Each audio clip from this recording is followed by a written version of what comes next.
After a 4-week break, Bruce and Jim are finally back. As you guys can see, there have been some improvements to their Jimny. They said that while they were waiting for the transmission part to come from Japan, they used the time the car was grounded to add some accessories. At the front we can see the recently added worn winch, a powerful tool that will get them out of trouble if they get stuck somewhere.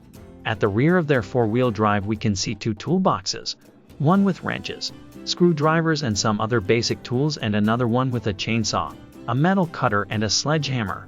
They also have a backpack with important survival and first aid basics, a fire extinguisher, shovel, crowbar, axe, jerry can, and 2 helmets for the most dangerous parts of their trail. On today's video, Bruce and Jim drive their car on an off-road place commonly known as Moon's Craters. The place gets its name because of the craters formed by the fast-flowing waters that come down the hill close to this area every time it rains, which makes this place a perfect playground for off-road lovers. As we can see on the video, the soil is really loose and wet now because of the storms we had a couple of days ago. This tricky track condition requires even more attention from the drivers, as well as more power from engines and grip from off-road tires. After reaching the top of this small hill, it is time for Bruce and Jim to make their way back to the bottom, and then head to the next part of this track. It is important to keep in mind that driving on wet terrain isn't easy, so some basic steps should be followed.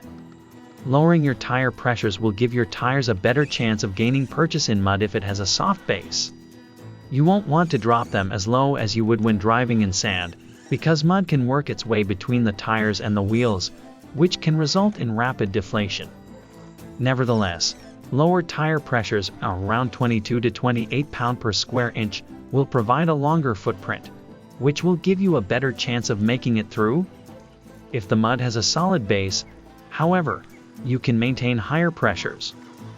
They are now approaching a steeper and longer hill, and if I remember well, they had some problems with traction when they were trying to make their way up the first hill. I wonder how they will tackle this one. They have to build up enough speed to maintain momentum as they climb over track irregularities and, in the case of manual vehicles, not stall the engine.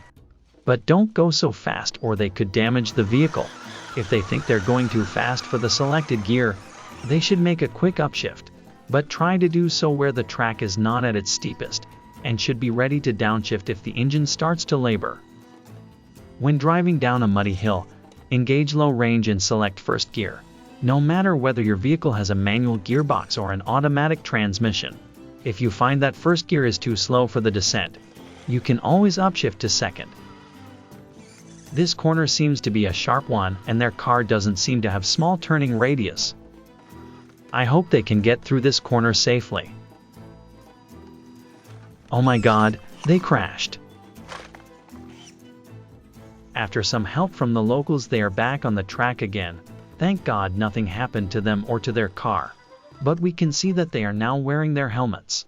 They should have been wearing that before. But I guess the crash was a lesson that we should always expect the unexpected.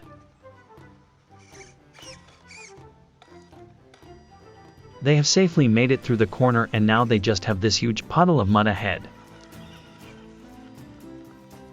We can see them driving slowly and taking care to prevent water from entering their car. Their Jimny doesn't have a snorkel, so it is important to keep the water level below the headlights to avoid it from being sucked by the engine intake system. Water in the engine can break many moving parts, which will cause a costly fixing. Look how carefully they drive through the water. They don't want to take any risks. After waiting so long for the transmission part, I bet they don't want to have more problems. I really hope you guys enjoyed watching our show today as much as I did. And if you want to see more videos like that, don't forget to subscribe.